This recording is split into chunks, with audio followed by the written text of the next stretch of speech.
Good morning all of you. Differential equation जो है वो चल रही है और डिफरेंशियल इक्वेशन में जो हम लोगों ने पीछे का लेक्चर पढ़ा है उस लेक्चर में एक चीज़ आप लोग समझ लें कि जितने भी सवाल हमने कराए हैं ये आप लोग टाइप 3 पढ़ेंगे। आप देख लीजिए इस चीज़ को, ये टाइप 3 पढ़ेंगे अभी 5 मिनट के बाद में। फिर 5 मिनट के पहले जो है एक बात को हमारे आप सुन लें कि पीछे के लेक्चर में एक क्वेश्चन जो है फॉर्मेशन की बात की जा रही है। फॉर्मेशन के ऊपर थोड़ी सी गलती हुई है तो वो हम करेक्शन करे दे रहे हैं और उसके बाद में फिर हम लोग टाइप 3 के ऊपर फ़ौरन 5 मिनट के बाद आ जाएंगे। और क्वेश्चन की लैंग्वेज ये थी, यहाँ के ऊपर क्वेश्चन की लैंग्वेज ये थी कि find the differential equation. Find या फॉर्म एक ही चीज़ होती है। डिफरेंशियल इक्वेशन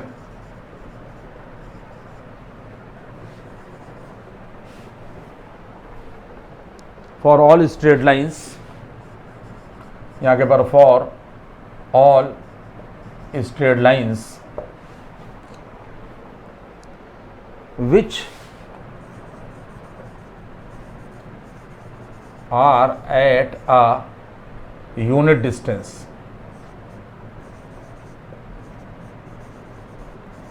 from origin,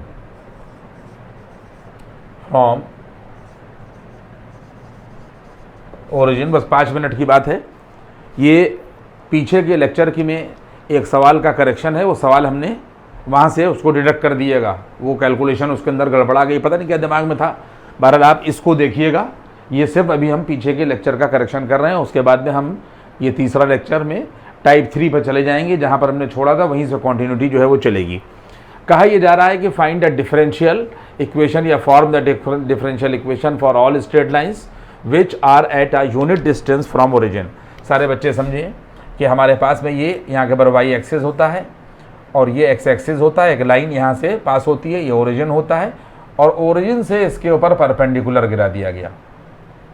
अगर ओरिजिन से इसके ऊपर परपेंडिकुलर गिरा दिया जाए और ये पॉइंट यहाँ के ऊपर m मान लिया जाए तो लेंथ ऑफ परपेंडिकुलर p होता है और पर गिराया गया परपेंडिकुलर एंटी क्लॉकवाइज डायरेक्शन में एक्स एक्सिस के साथ में अल्फा एंगल बनाता है। तो इसकी इक्वेशन होती है एक्स कॉज अल्फ़ा और प्लस यहाँ के ऊपर वाई साइन अल्फ़ा बराबर यहाँ के ऊपर पी। ये नॉर्मल फॉर्म या परपेंडिकुलर फॉर्म कहलाती है। ये 11वें में जिन बच्चों ने पढ़ा होगा उनको ये इक्वेशन यहाँ के ऊपर पी जो है ये ओरिजिन से लाइन पर गिराया गया परपेंडिकुलर लाइन ये है। अब सवाल में कहा जा रहा है कि find the differential equation for all straight lines which are at a unit distance. देखिए यूनिट डिस्टेंस कहा गया है, डिस्टेंस फ्रॉम ओरिजिन। तो यहाँ पर p की वैल्यू जो है इस सवाल में p बराबर यहाँ के पर 1 दे रखा है, ये यूनिट डिस्टेंस दे रखी है। तो x यहाँ के पर ये कॉज अल्फ़ा होगा प्लस y साइन अल्फ़ा होगा और बराबर 1 आ जाएगा। ये हम लोगों ने इक्वेशन नंबर 1 कह दी। बस यहीं से सवाल जो था वो थोड़ा सा गलत हुआ था, इसलिए आप चीज़ को देख लें, इसको डिफ्रेंशिएट कर दीजिए। तो सारे बच्चे समझ लें कि कॉज अल्फ़ा जो है ये तो कांस्टेंट हो जाएगा और x का डिफरेंशिएशन x के रेस्पेक्ट में ये 1 हो जाएगा और ये साइन अल्फ़ा यहाँ कांस्टेंट हो जाएगा और y का डिफरेंशिएशन यहाँ के पर dy/dx होगा और बराबर 0 हो जाएगा। यहाँ के पर ये वैल्यू आई। इसके बाद में यहाँ से साइन अल्फ़ा आप देख लें कि यहाँ के पर वैल्यू हो जाएगी जाकर साइन अल्फ़ा और dy/dx is equal to minus का कॉज अल्फ़ा। आप देख लीजिए उधर चला गया। तो यहाँ से जो रिजल्ट आएगा dy बाई यहाँ के पर dx बराबर देख लिए माइनस का कॉज अल्फ़ा ये लिखा हुआ है और साइन अल्फ़ा यहाँ के पर ये लिखा हुआ है। तो माइनस का यहाँ के पर कॉज अल्फ़ा और यहाँ के पर ये आ जाएगा साइन अल्फ़ा। तो वैल्यू हो जाएगी जाकर dy/dx बराबर माइनस का यहाँ के पर कॉट अल्फ़ा। ये इक्वेशन नंबर यहाँ के पर ये 2 आ गई। ये हम लोगों ने dy/dx निकाल दिया और ये इक्वेशन नंबर यहाँ के पर आ गई 2। अब सुनिए अगली बात। इसके बाद में देखिए इक्वेशन 2 हो गई, यहाँ से निकाला गया, बस इसी में यहीं पर पिछले सवालों में गड़बड़ी हुई थी। अब हम क्या करेंगे कि इक्वेशन नंबर 1 को हम लोग यहाँ के ऊपर साइन अल्फ़ा से डिवाइड कर देंगे। तो यहाँ पे लिख दिए, यहाँ के ऊपर divide by sine alpha. In equation number 1। सब इक्वेशन नंबर 1 में साइन अल्फा से जब डिवाइड करिएगा तो ये देखिए एक्स कॉड अल्फा मिलेगा, ये देखिए एक्स कॉड अल्फा मिल गया। और जब साइन अल्फा से यहाँ डिवाइड करिएगा तो ये प्लस वाई मिलेगा। और जब यहाँ पर साइन अल्फा से डिवाइड करिएगा 1/, साइन अल्फा जो है ये आ जाएगा यहाँ के ऊपर कोसेक अल्फा। ये इक्वेशन नंबर यहाँ के ऊपर ये 3 हो गई। इक्वेशन नंबर 1 ये हुई, 2 यहाँ के ऊपर ये हुई, और इक्वेशन नंबर 3 ये हो गई। आप देख लीजिए इक्वेशन नंबर 2 से कॉट अल्फा की value minus D Y by D X होगी। अगर यहाँ से हम लोग कॉट अल्फा निकालेंगे तो ये देखिए एक्स और ये आ जाएगा माइनस का D Y by D X बच्चों, और प्लस का यहाँ के ऊपर वाई इज इक्वल टू यहाँ के ऊपर ये आ जाएगा कोसेक अल्फा। बात सबकी समझ में आ गई। यहाँ से कॉट अल्फा की value minus D Y by D X जो है हम लोगों ने इक्वेशन नंबर 3 में रख दी, और उसके बाद में ये देखिए ये है Y minus X D Y by D X. सारे बच्चे समझ लें, ये Y minus X D Y by D X लिखा हुआ है, और ये हम लोगों ने स्क्वायर कर दिया तो हमको इधर भी स्क्वायर करना पड़ेगा, और ये हम लोगों ने यहाँ पर कर दिया कोसेक स्क्वायर अल्फा। देखिए ये कर दिया, और इस कोसेक स्क्वायर अल्फा ये दोनों तरफ स्क्वायर हो गया, और इस कोसेक स्क्वायर अल्फा को हम लोगों ने 1 प्लस और कॉट स्क्वायर अल्फा में चेंज कर दिया। इसके बाद में यहाँ के पर ये देखिए Y minus X D Y by यहाँ के पर डी एक्स का ये देखिए होल स्क्वायर होगा, और 1 यहाँ के पर ये प्लस होगा, और इस ये देखिए कॉट स्क्वायर अल्फा लिखा हुआ है। कॉट अल्फा की वैल्यू यहाँ के पर ये आ जाएगी माइनस के D Y by D X का ये होल स्क्वायर, इसकी जगह पे रख दिया जाएगा। बस अब इसमें कोई कांस्टेंट नहीं बचा। अब इसमें आप लोग यहाँ के ऊपर देख लीजिए, इसका स्क्वायर है 1 प्लस और यहाँ के ऊपर हो जाएगा D Y by D X का होल स्क्वायर, यही आपका आंसर हो जाएगा। अब किताबों में जब कोई इस टाइप का आप सवाल लगाइएगा तो यहाँ कोई आंसर तो रखा नहीं है हमारे पास में, ना आपके पास में आंसर रखा होगा। बस यहाँ से जो लोग यहाँ तक पहुँचा देंगे सवाल को उनको पूरे मार्क्स मिलेंगे। बस बात ख़त्म हो गई। चूँकि गड़बड़ी हुई थी सवाल में तो मैंने आपको ये सवाल बता दिया। अब हम लोग हमारा ये लेक्चर 3 था जिसमें मैंने एक ये करेक्शन कर दिया और टाइप 3 चल रहा था। अब इसके ऊपर मैं बोलता हूँ, 1 मिनट आप रुक जाइए। टाइप 3 में जो लेक्चर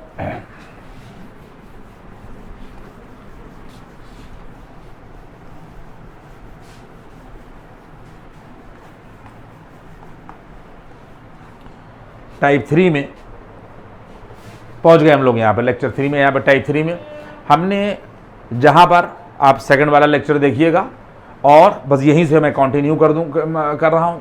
वहाँ पर मैंने आपको बता दिया था कि हम लोग डिफरेंशियल इक्वेशंस में वेरिएबल्स को सेपरेट करेंगे। क्या करेंगे? वेरिएबल्स को सेपरेट करेंगे।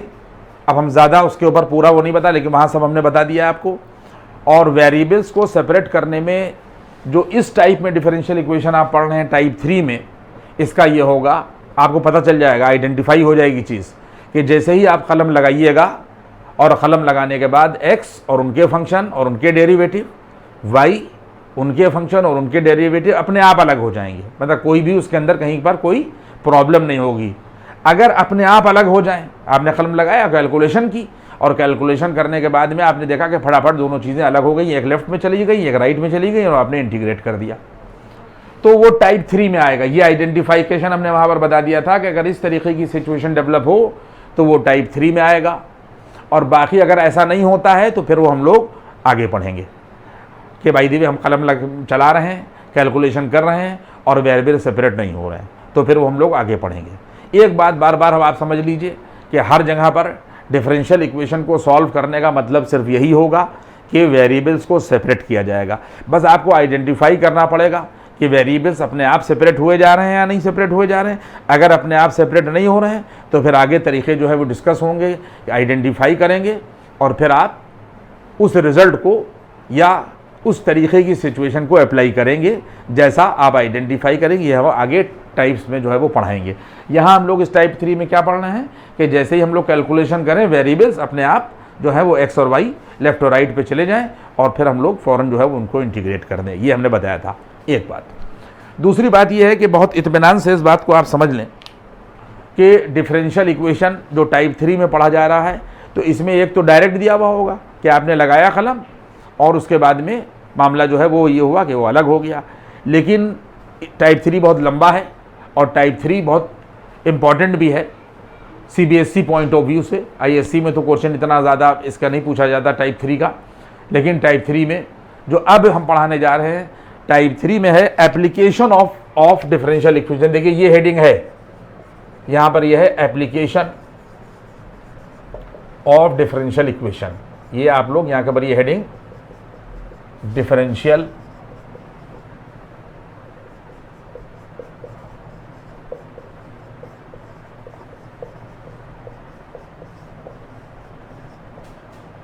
इक्वेशंस सारे लोग देख लें कि अब जो हम इसी में टाइप 3 में पढ़ने जा रहे हैं, पढ़ेंगे ऐसे ही, इसमें भी वेरिएबल सेपरेट हो जाएंगे, लेकिन इसमें क्या होगा कि एप्लीकेशन ऑफ डिफरेंशियल इक्वेशन। अब इसमें देखो 4 टाइप की प्रॉब्लम होंगी जो मैंने असेस किया है, तो हमने उनको A, B और C और D में इसको जो है वो हमने बांट दिया है। A type, B type, C type और D टाइप, ये सब टाइप 3 में आएंगे। तो A टाइप हम लोग यहाँ के पर जो है वो पढ़ने जा रहे हैं, और A टाइप में क्या है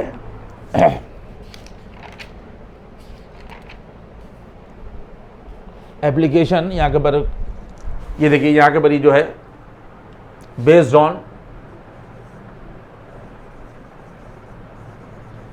कोऑर्डिनेट ज्योमेट्री।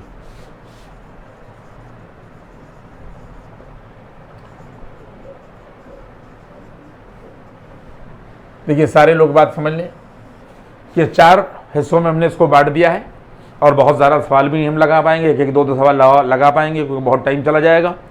तो सबसे पहले आप लोग किताबों से लगाइएगा, जो हम लोग पढ़ने जा रहे हैं वो प्रॉब्लम्स IIT वगैरह में पूछी जाती हैं, वो बहुत हाई फाई प्रॉब्लम्स होती हैं, लेकिन बेस यही होता है, कोऑर्डिनेट उसके अंदर जो है वो होगा, और हम लोग उसके अंदर से वेरिएबल्स को सेपरेट करेंगे। तो पहला जो सवाल है वो क्या है, मैं सवाल लिख रहा हूँ। कह रहा है कि द स्लोप ऑफ टेंजेंट, देखिए क्वेश्चन नंबर यहाँ के पर ये 1 है, the slope of tangent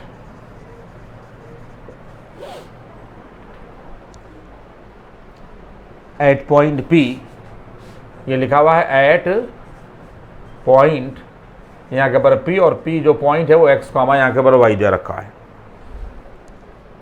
on the curve is minus का x अपान यहाँ के पर ये y, फुल स्टॉप लगाया है और लिखा हुआ है कि इफ कर्व पासेस, कह रहा है कि if curve passes through the point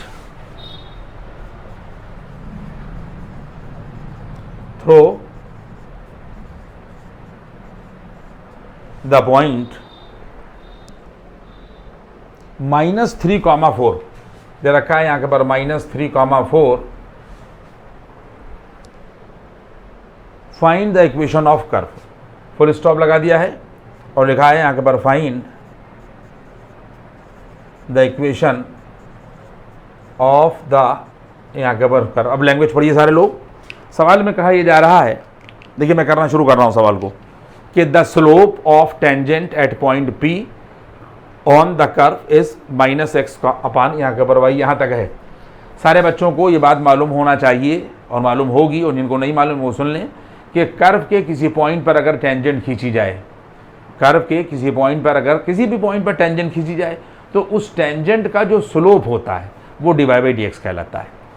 तो कह रहा है कि देखिए ये दे रखा है, सारे बच्चे देख लीजिए, स्लोप ऑफ टेंजेंट, तो स्लोप ऑफ टेंजेंट जो है ये dy/dx हो जाएगी। हमने आपको बता दिया कि कर्व के किसी पॉइंट पर टेंजेंट खींची जाए तो उस टेंजेंट का जो स्लोप होता है वही dy/dx कहलाता है।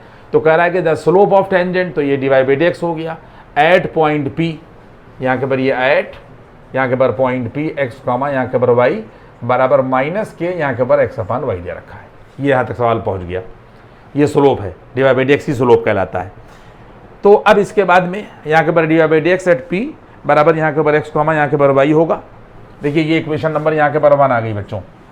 अब सुनिएगा, आप टाइप 3 में अगर पूरा कंटिन्यू में टाइप 2 वाला लेक्चर आप देखेंगे, लेक्चर 2 में टाइप 2 आप देखेंगे, इसके पहले का लेक्चर देखेंगे लेक्चर 2, और टाइप 3 देखेंगे वहाँ पर, लेक्चर 2 देखेंगे और उसमें टाइप 3 देखेंगे, तो उसकी कॉन्टिन्यूटी में यहाँ पर हम लोग आ गए।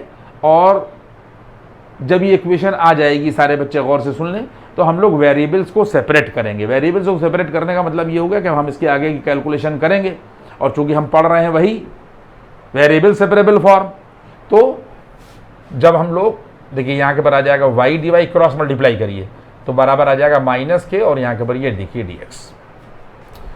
अब आप खुद देख लिए कि जैसे ही हमने कैलकुलेशन की वैसे ही क्या हुआ कि वाई वाला मामला और एक्स वाला जो मामला है वो यहाँ के पर अलग हो गया, और इसके बाद में बस जैसे ही अलग होगा वैसे ही दोनों तरफ हम लोग इंटीग्रेट कर देंगे, वेरिएबल सेपरेट हो गए।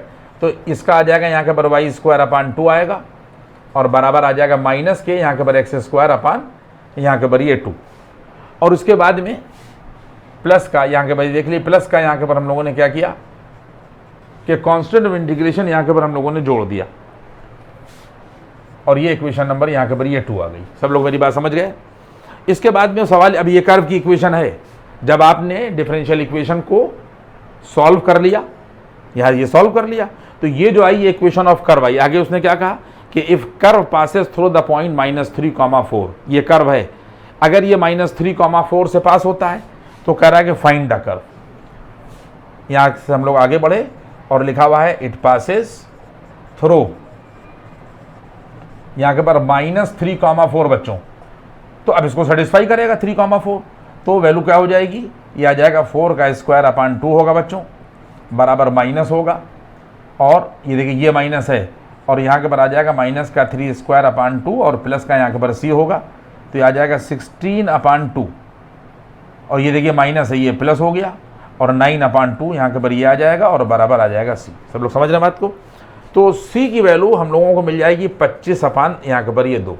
इस वैल्यू को उठाकर इक्वेशन नंबर 2 में रख दीजिए, पुटिंग इन इक्वेशन नंबर 2, तो वाई स्क्वायर अपान 2 ये होगा, बराबर माइनस का एक्स स्क्वायर अपान 2 ये होगा, और प्लस का 25 अपान 2 ये होगा। सारी वैल्यूज हम लोगों ने रख दी।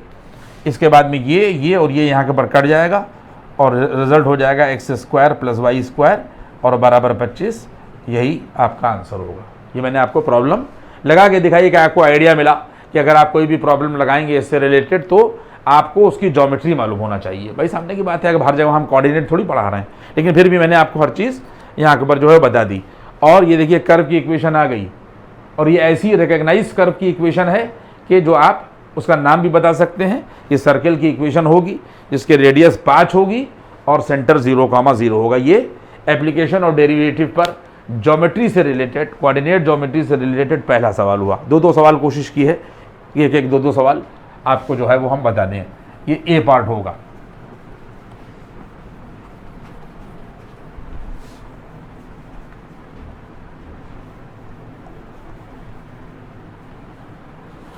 इसके बाद में फिर हम लोग नेक्स्ट क्वेश्चन पे कह रहा है find the equation of curve passing. लिख रहा हूँ, क्वेश्चन लिखने में थोड़ा देर तो भाई लगेगी, क्या किया जा सकता है। यहाँ के ऊपर ये क्वेश्चन नंबर यहाँ के ऊपर 2 है, कह रहा है कि find the equation of curve, लिख रहा है कि यहाँ के ऊपर passing. Find the equation of curve passing through the point 1,1, through the point 1,1 if the tangent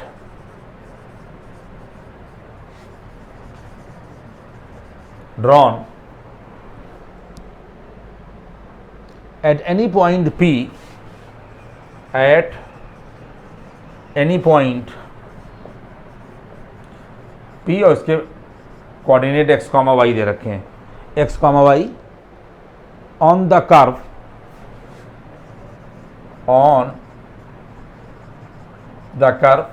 meet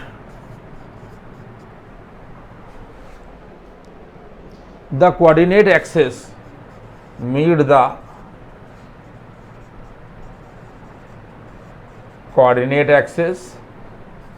at capital A and capital यहाँ के ऊपर B, such that P is the midpoint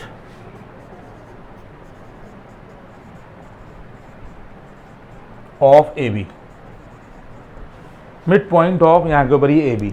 देखिए सवाल ये है और हम लोगों को इसको लगाना है। शुरू किया मैंने सवाल और आप देख लें कि यहाँ के ऊपर ये हमारे पास में y एक्सिस है, ये x एक्सिस है और ये टेंजेंट है, यानी ये टेंजेंट का मतलब ये हो जाएगा कि ये कर्व दिया हुआ है, ये टेंजेंट है, इस पॉइंट के ऊपर टच कर रहा है और ये P यहाँ के ऊपर जो कोऑर्डिनेट x कॉमा यहाँ के ऊपर y है, ये ओरिजिन है। सवाल में कहा गया कि find the equation of curve passing through the point 1,1, passing through the point 1,1। देखिए यानी किसी पॉइंट 1,1 से ये पास हो रहा है कर्व। इफ द टेंजेंट, ये टेंजेंट ड्रॉ कर दी गई कर्व की, यहाँ के ऊपर ये टेंजेंट है। If the tangent drawn at any point P X comma Y, ये टेंजेंट ड्रॉ कर दी गई पी एक्स कॉमा वाई पे on the curve, meet the coordinate axis at capital A and capital B. तो ये जो tangent है वो कह रहा है meet the coordinate axis at capital A and capital यहाँ के ऊपर बी। यहाँ तक बात आ गई कि टेंजेंट एक्स एक्सिस के ऊपर ए पर और वाई एक्सिस पर यहाँ के ऊपर बी पर मिलती है। और आगे बढ़िए, A and B such that P is the mid point of A B, और इस तरीके से मिलती है कि जो पी है वो ए बी का मिड पॉइंट है। ये जो आ जाएगा पी जो है ये सवाल कह रहा है कि ये जो है ये मिड पॉइंट है, ये यहाँ के ऊपर जो है वो मिड पॉइंट है। क्लियर हुई बात ये? अब सारे लोग बात समझ लें कि यहाँ से और यहाँ तक ये हम लोग मान रहे हैं, अगर ये डिस्टेंस यहाँ से यहाँ तक a मान ली जाए और ये डिस्टेंस यहाँ से यहाँ तक जो है वो b मान ली जाए, तो मिड पॉइंट फार्मूला देखिए ये x कॉमा y है, तो ये जो पॉइंट होगा ये a कॉमा 0 हो जाएगा और ये जो पॉइंट हो जाएगा 0 कॉमा b हो जाएगा। तो x की वैल्यू बच्चों x1 प्लस x2 अपान 2 होगी, तो ये आ जाएगा 0 प्लस a अपान यहाँ के ऊपर ये 2, और y की वैल्यू y1 प्लस y2 अपान 2 होगी और ये आ जाएगा b प्लस 0 और अपान 2। तो वैल्यू आ जाएगी a बराबर यहाँ से ये 2x मिलेगा और b बराबर यहाँ से मिल जाएगा यहाँ के ऊपर 2y। यहाँ तक बात पहुँच गई है। इसके बाद में ये तो मिड पॉइंट हमने निकाल दिया, हमने इसके यहाँ के ऊपर इससे ये रिलेशन निकाल दिया। अब देखिए ये पूरी जो भी ज्योमेट्री कह रही है, जो भी इसकी लैंग्वेज कर रही है कह रही है, उसके अकॉर्डिंग हम लोग जो है वो काम कर रहे हैं। आप खुद देख लीजिए कि यहाँ पर जो स्लोप ऑफ डी यहाँ के ऊपर होगा ए बी, ये यहाँ से चल रहा हूँ मैं, मिटाऊंगा, मिटाना पड़ेगा इसको हमें। यहाँ के ऊपर जो स्लोप होगा ऑफ ए बी बराबर क्या होगा, D Y by D X होगा। हमने अभी आपको बताया था कि कर्व के किसी पॉइंट पर जो टेंजेंट होती है उस टेंजेंट का जो स्लोप है, स्लोप ऑफ ए बी क्या है, टेंजेंट है तो उसका slope D Y by D X होगा। और स्लोप हमेशा ये देखिए अगर x1 y1 ये है और x2 y2 ये, तो y2 minus y1, y2 minus के y1 और अपान x2 माइनस x1 होगा और उसके बाद में 0 माइनस b ये हो जाएगा। ये देखिए इसके बाद में x1 y1 ये है और x2 y2 ये, तो y2 माइनस y1 और अपान x2 माइनस x1, ये देखिए a माइनस 0 हो गया, तो बराबर आ जाएगा रिजल्ट माइनस के b अपान ए, यानी D Y by D X की वैल्यू जो निकली वो यहाँ के ऊपर माइनस के बी अपाने, ये स्लोप निकाल दिया हमने माइनस के बी अपाने, और फार्मूला जो है वो हम लोगों ने इसके अंदर ये लगा दिया। इसके बाद में फिर वैल्यू हो जाएगी जाकर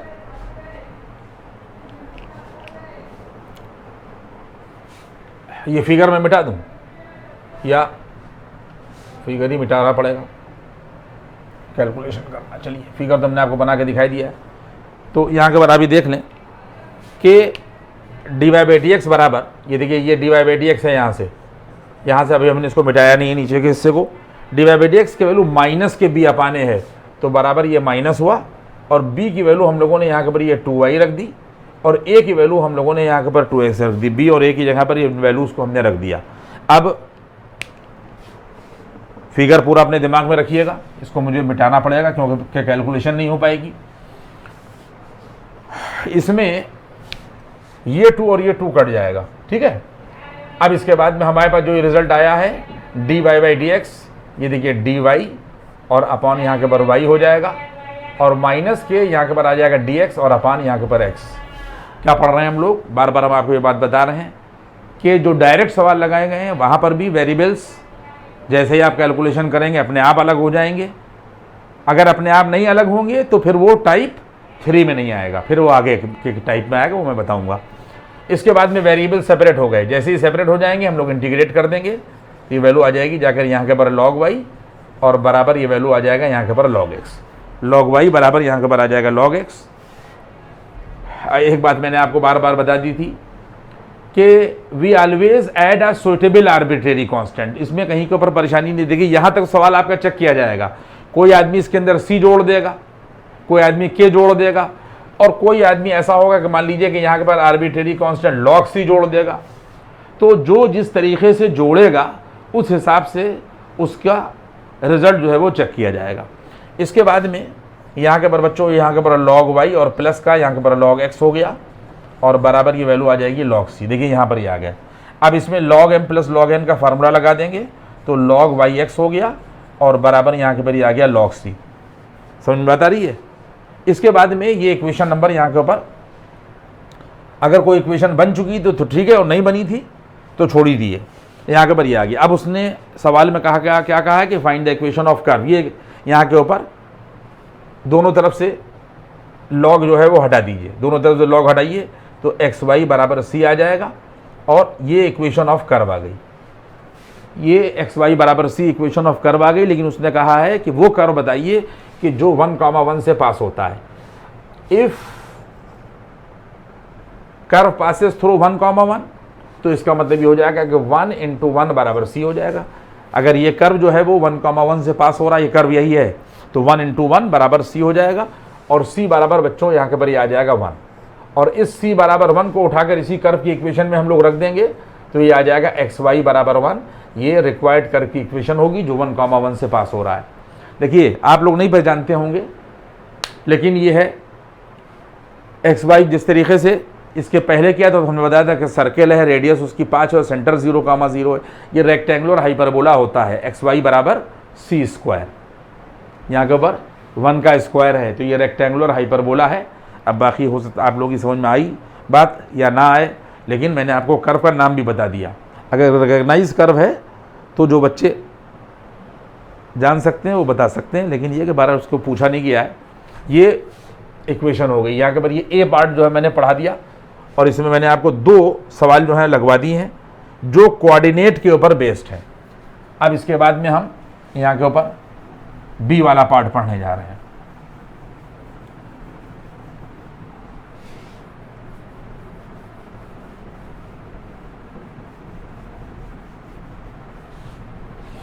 देखिए इसमें यहाँ के ऊपर ये जो बी है, problems related to rate of change है। ये हेडिंग डाल लीजिएगा अपने पास में। ये यहाँ के ऊपर ये है, यहाँ के ऊपर बी है और इसमें जो प्रॉब्लम्स होंगी related to rate of change. Problems related to rate of change, ये एप्लीकेशन में बी वाला पॉइंट होगा। एप्लीकेशन ऑफ डिफरेंशियल इक्वेशन में ये यहाँ के ऊपर बी टाइप होगा। सारे बच्चे इस बात को समझते हैं कि रेट ऑफ चेंज की जब बात की जाती है तो इसका मतलब ये किसी चीज़ का भी change with respect to time. जब रेट कहा जाए तो इस वक्त टाइम की रिस्पेक्ट में क्या चेंज हो रहा है। अब इसके ऊपर जो है वो आप पहला क्वेश्चन देखें। कह रहा है कि द टेम्परेचर टी, ये नेक्स्ट को यहाँ के ऊपर क्वेश्चन नंबर 1 है। एक दो ही मैंने लगाए हैं कि आपको आइडिया लगा दें हम। यहाँ पे लिखिएगा, यहाँ के बाद the temperature capital T of a cooling object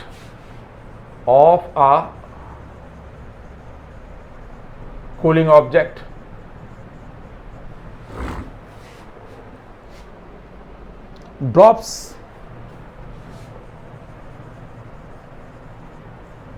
at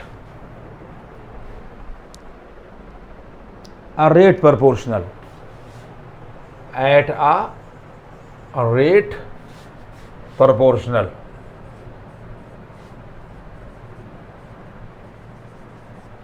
at a rate proportional to the difference t minus s, to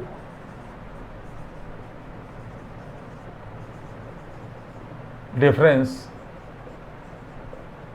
t minus s, where s is the constant temperature, S भी टेम्परेचर ही है, where, ये देखिए S is the constant temperature of surroundings.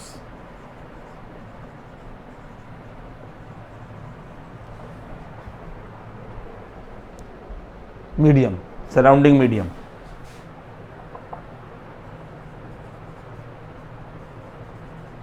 Surrounding medium. इसके बाद में लिखा गया है यहां के ऊपर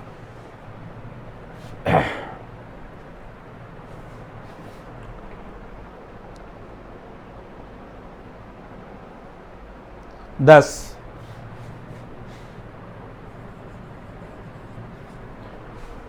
डी टी अपॉन टी, देखिए ये डी कैपिटल टी है और अपॉन यहां के ऊपर ये टी, इसका क्या मतलब हो गया कि टेम्परेचर का रेट बराबर है माइनस के टाइम्स टी माइनस यहां के ऊपर एस, वेयर के greater than 0 and T is the time, T is the यहां के ऊपर ये टाइम। लेकिन बात खत्म नहीं हुई है, फिर उसके बाद उसने कहा है कि सॉल्व, अब सवाल पूरा पढ़ लेंगे फिर हम जो है वो मिटाते जाएंगे और करते जाएंगे। यहां पर कहता है कि solve the differential equation, solve the differential equation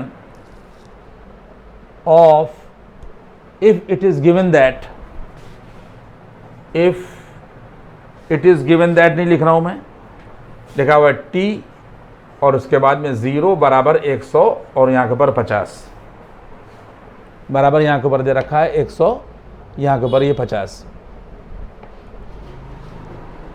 देखिए सारे लोग, मैं पढ़ता जा रहा हूँ और लैंग्वेज को आप लोग जो है वो फॉलो करिए। कह रहा है कि the temperature capital T of a cooling object, cooling object का मतलब ये हो गया कि जो फ्रिज वगैरह होते हैं, ठंडा करने वाली चीज़ें वाली ऑब्जेक्ट की बात की जा रही है कि उसका टेम्परेचर जो है वो टी है। ड्रॉप्स, ड्रॉप्स का मतलब यह है कि गिर जाता है। देखिए दो चीज़ें होती हैं, ये ड्रॉप माने गिर जाना, कम हो जाता है, और राइज माने जो है वो चढ़ जाना।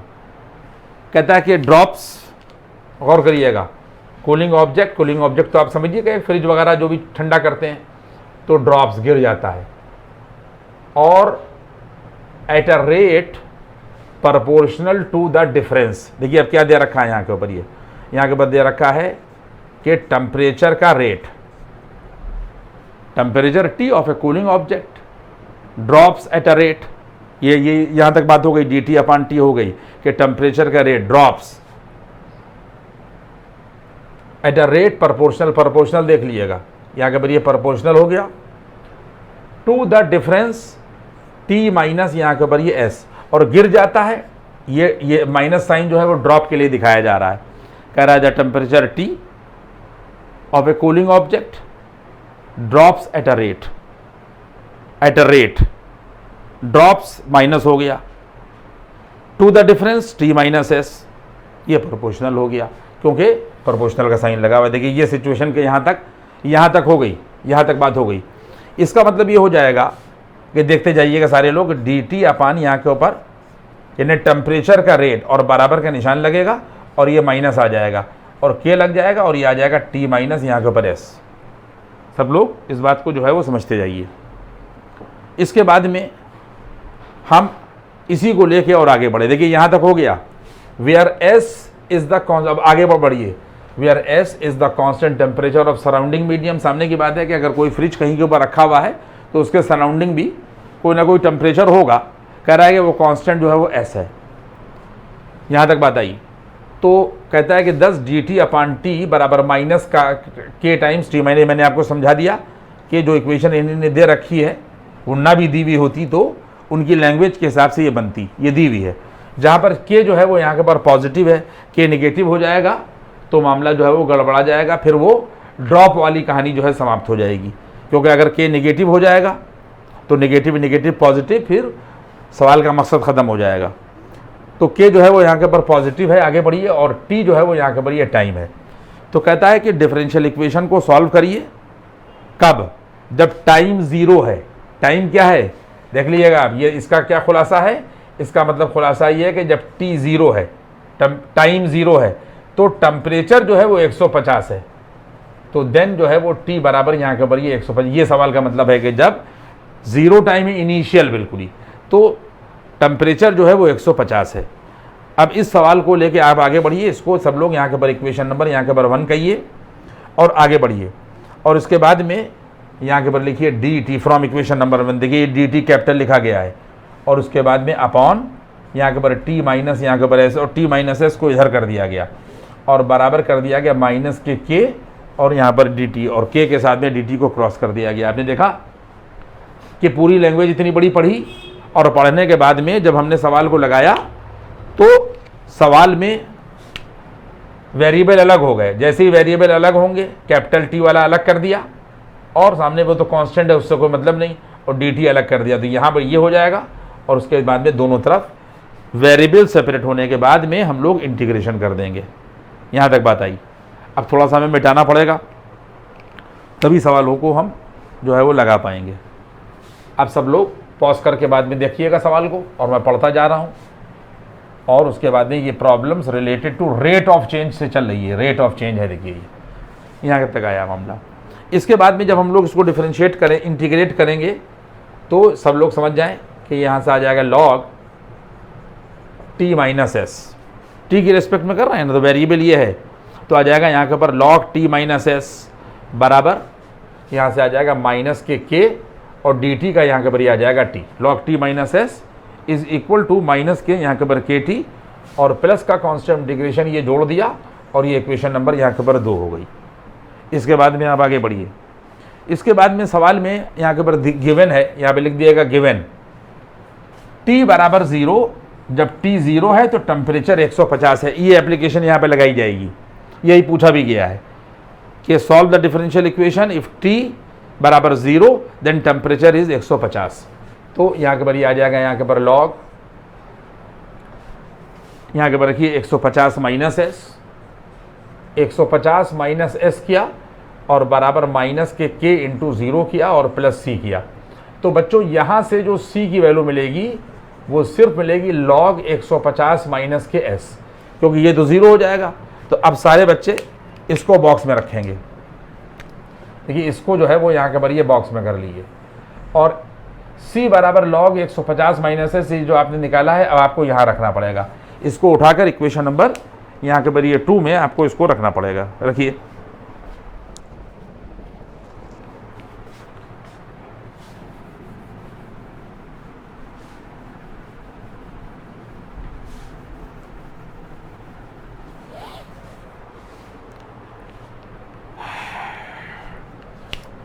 तो यहाँ के बारे आ जाएगा log t माइनस एस, बच्चों देखो ये आया, और इज इक्वल टू माइनस के टी, देखिए ये आया, और प्लस का यहाँ के बारे log 150 माइनस का s जो है वो देखिए c की जगह पर हम लोगों ने वैल्यू रख दी उठाकर। इसके बाद में इसको और इसको साथ में ले लीजिए, तो वैल्यू आ जाएगी यहाँ के बारे log t माइनस एस, और उसके बाद में माइनस के यहाँ के बारे आ जाएगा log 150 माइनस एस, इसको साथ में ले लिया, और बराबर आ जाएगा माइनस के और यहाँ के ऊपर टी।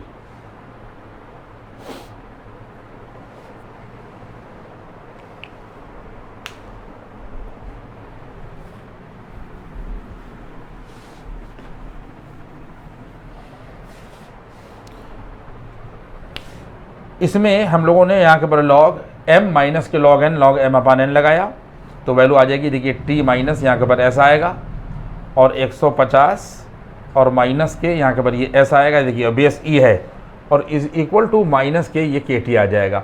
आप सवाल को पॉज करके देख लीजिएगा। उसने कहा था कि इस कंडीशन पर, किस कंडीशन पे, कि जब टाइम 0 हो और टेम्परेचर 150 हो तो डिफरेंशियल इक्वेशन बताइए। तो हमारे पास में यहाँ के ऊपर ये देखिए टी माइनस एस और अपान 150 माइनस एस, देखिए ये आएगा, और लॉग को एक्सपोनेंशियल में बदल दिया, तो बराबर आ जाएगा e to the power minus के यहाँ के ऊपर के टी। यही आपका आंसर होगा। ये यहाँ के ऊपर रिक्वायर्ड आपकी यही कहा गया था आपसे कि it is given that solve the differential equation.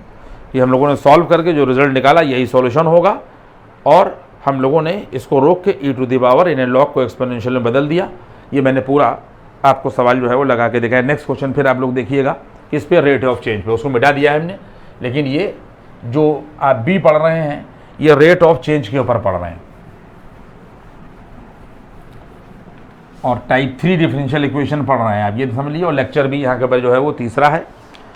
अब क्वेश्चन की लैंग्वेज फिर अगली देखिए, कह रहा है कि द सरफेस एरिया, नेक्स्ट आगे सवाल यहाँ के ऊपर ये दूसरा सवाल इसी के ऊपर रेट ऑफ चेंज पे कह रहा है कि the surface area of a balloon, कह रहा है कि ऑफ अ बैलून, हरे से लिखता हूं मैं, of a balloon,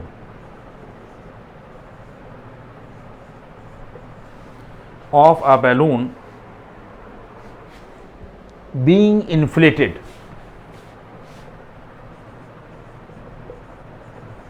being inflated,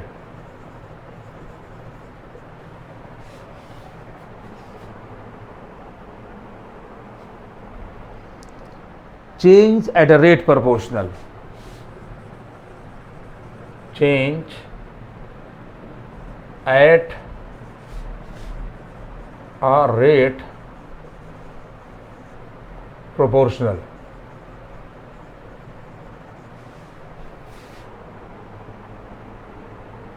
to time t,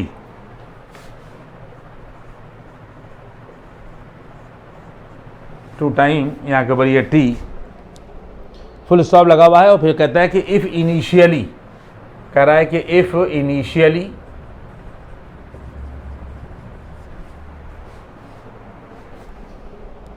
its radius is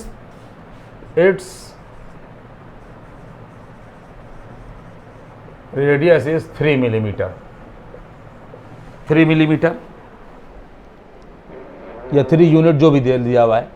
and after 2 seconds 3 unit दिया हुआ है, 3 यूनिट, एंड आफ्टर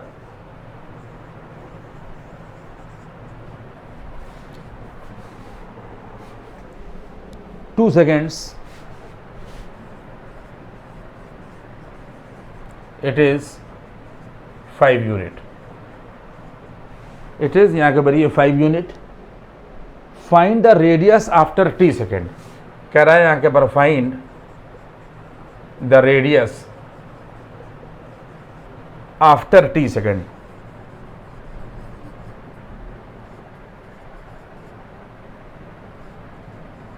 ये पूरा सवाल मैंने जो है वो नोट कर दिया।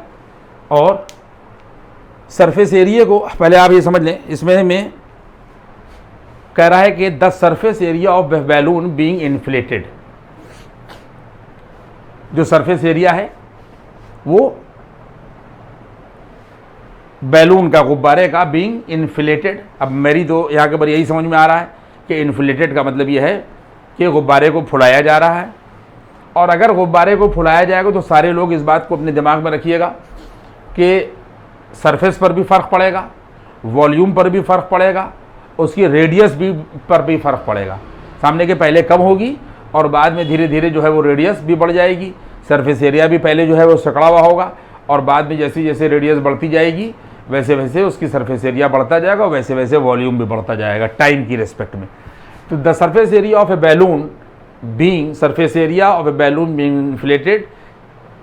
inflated change at a rate proportional, change at a rate proportional to, यहाँ के ऊपर ये टाइम, यहाँ के ऊपर टी, आर जो है वो रेडियस है, एस जो है वो यहाँ के ऊपर सरफेस एरिया है। ठीक है, तो सवाल में सबसे पहली कंडीशन यहाँ के ऊपर जो दी गई डी एस और अपान यहाँ के ऊपर ये डी टी,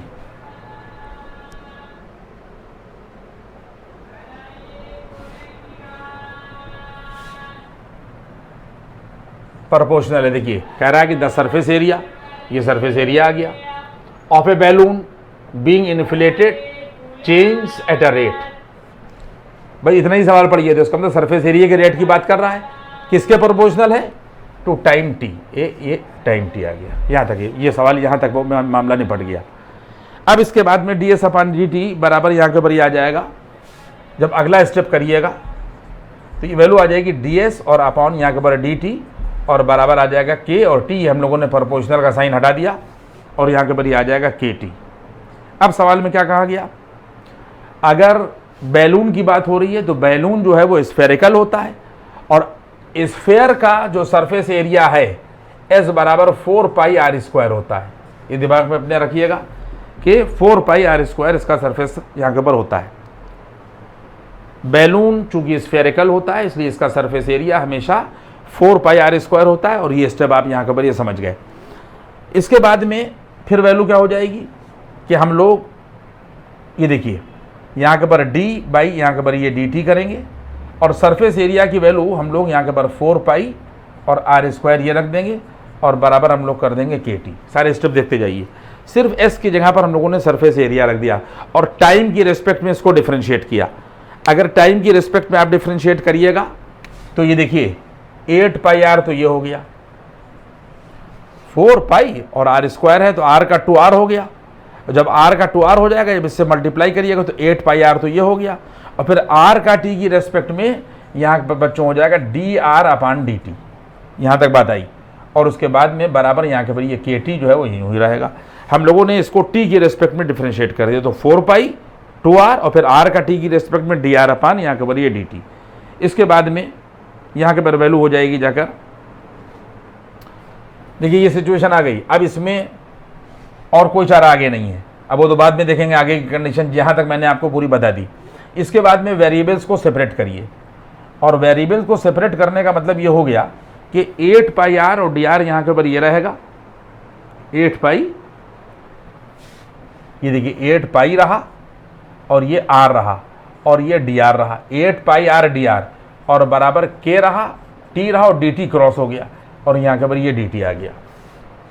सारी बातें हम आपको बार बार बता रहे हैं कि हमने एक ज़रा सा कैलकुलेशन की और तुरंत वेरिएबल्स जो है वो सेपरेट हो गए, और जैसे ही वेरिएबल सेपरेट होंगे बच्चों बस हम तुरंत दोनों तरफ इंटीग्रेशन कर देंगे, इधर भी इंटीग्रेशन हो जाएगा और इधर भी इंटीग्रेशन हो जाएगा। अब कांस्टेंट को बाहर ले लीजिए, तो जब कांस्टेंट बाहर हो जाएगा तो सिर्फ यहाँ के पर ये आर डी आर बचेगा, और वहाँ पर भी के कांस्टेंट बाहर हो गया तो टी और यहाँ के पर डी टी आ जाएगा।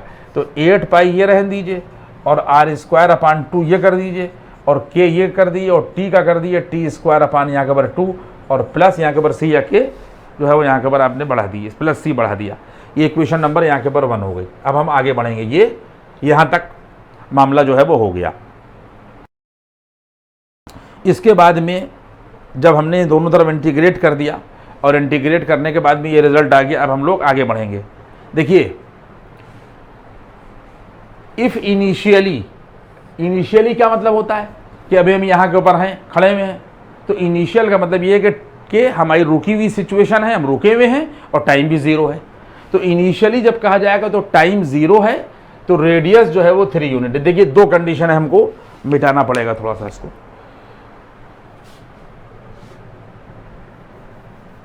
थोड़ा थोड़ा करके हम आपको बताते हैं कि कह रहा है कि व्हेन t बराबर 0, जब इनिशियली टाइम जो है 0 है तो r की वैल्यू जो है वो 3 है।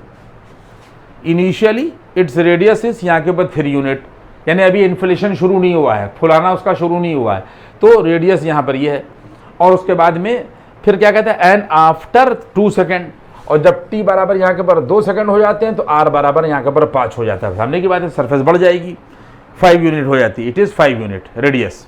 यहाँ तक सवाल हो गया। तो कह रहा है कि find the radius after t second. ये सवाल याद रखिएगा कि रेडियस निकालना है, लेकिन कब निकालना है, आफ्टर यहाँ के ऊपर t सेकेंड। अब हम लोग यहाँ के ऊपर क्या करेंगे कि इससे यहाँ के ऊपर 2 इक्वेशंस बनाएंगे। पहले हम लोग यहाँ के ऊपर t बराबर 0 रखेंगे। बच्चों देखना भाई, पहले हम लोग यहाँ के ऊपर ये वाली वैल्यू रखेंगे, ये वाली, तो यहाँ के ऊपर ये आ जाएगा, देखिए 2, यहाँ के ऊपर ये 4 पाई आर स्क्वायर, तो ये 2 4 8, और बराबर का निशान लगा, और t की वैल्यू हम लोगों ने यहाँ के ऊपर 0 कर दी, तो यहाँ के ऊपर ये आ जाएगा, देखिए k अपान 2 होगा, और t स्क्वायर जो है ये 0 हो गया, और प्लस यहाँ के ऊपर c हो गया। और इसके बाद में c की वैल्यू, t जब 0 होता है तो r 3 हो जाता है, तो यहाँ के ऊपर ये आ जाएगा 4 पाई, और ये देखिए 3 का स्क्वायर होगा, और बराबर सिर्फ c बचेगा क्योंकि ये तो 0 ही हो गया। तो इस केस में c बराबर 36 पाई मिलेगा। बॉक्स में कर दिया हम लोगों ने, c बराबर क्या मिल जाएगा, 36, यहाँ के ऊपर ये पाई, और मिटाना पड़ेगा। इसके बाद में हमने सवाल को यहाँ से थोड़ा सा मिटाया। देखिए, और इसके बाद में फिर क्या होगा कि c बराबर 36 पाई, तो यहाँ के ऊपर मिल गया। अगेन फ्रॉम इक्वेशन नंबर यहाँ के ऊपर ये 1, इस वैल्यू को यहाँ के ऊपर उठाकर रखिए। अब दूसरे वाली वैल्यू इस्तेमाल करिए इसी इक्वेशन नंबर 1 में।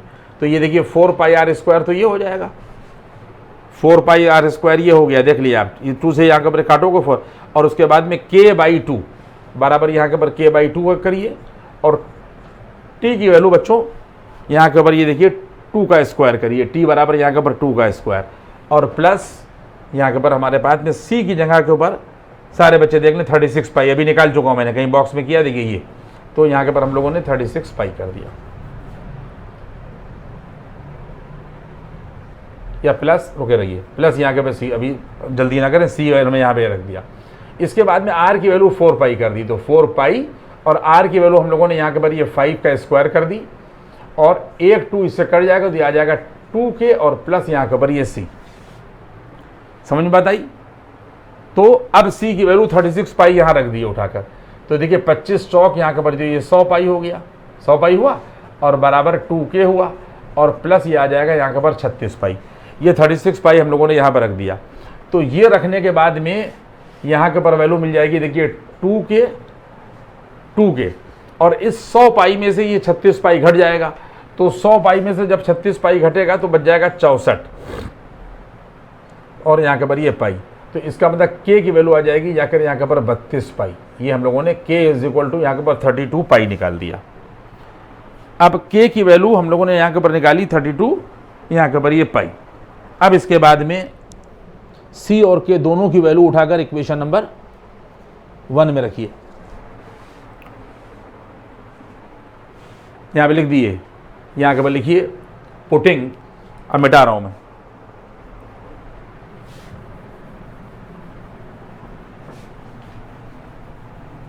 Both c and k in equation number 1। Equation number 1 क्या है हमारे पास?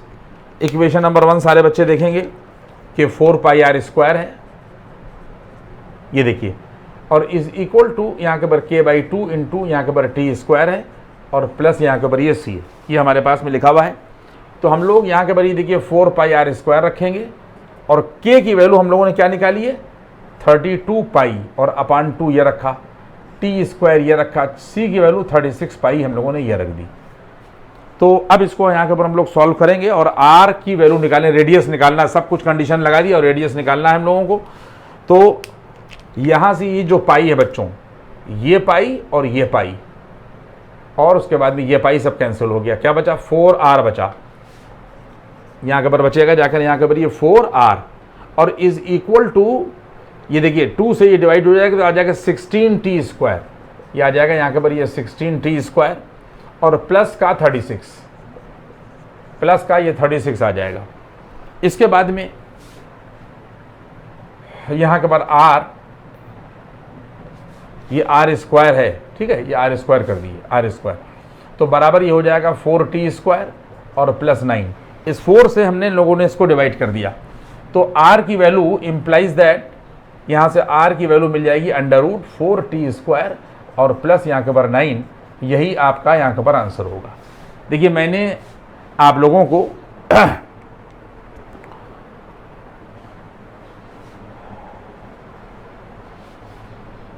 रेडियस की value √4t square plus g जो है यहाँ के ऊपर ये 4t स्क्वायर और प्लस यहाँ के ऊपर ये g हो गया। बात आप समझ में आ रही है? यही आपसे रेडियस जो है पूछी गई थी। फिर मेरी बात को आप सुन लें, आज के पूरे लेक्चर में पहला जो सवाल है वो पीछे से लिया गया है, वो टाइप 2 में एक सवाल गलत हो गया था, तो मैंने अपनी गलती को एक्सेप्ट करते हुए उसको करेक्शन कर दिया है। उसके बाद में फिर टाइप 3 को कंटिन्यू किया। टाइप 3 दूसरे वाले लेक्चर में कंटिन्यू हो चुकी कर चुके थे, फिर यहाँ मैंने उसको कंटिन्यू किया, और कंटिन्यू करने के बाद में एप्लीकेशन ऑफ डिफरेंशियल इक्वेशन में मैंने आपको ए और बी पढ़ा दिया, यानी कोऑर्डिनेट ज्योमेट्री पर जो रिलेटेड प्रॉब्लम्स आती हैं आप लोग किताबों में देखिएगा। अब आप ज्योमेट्री नहीं लगा पाइएगा तो बात अलग है, वो तो कदम कदम पर भी परेशानियाँ आएंगी। दूसरी प्रॉब्लम रेट ऑफ चेंज से रिलेटेड मैंने लगा दी, लेकिन अभी टाइप 3 ख़त्म नहीं हुआ है। 2 टाइप सी और डी और बचे हुए हैं कि जो हम लोग लेक्चर 4 में कवर करेंगे, और फिर उसमें और भी नई चीज़ें हो जाएंगी। लेक्चर 4 में फिर हम उसको जो है वो कवर करेंगे। Thank you.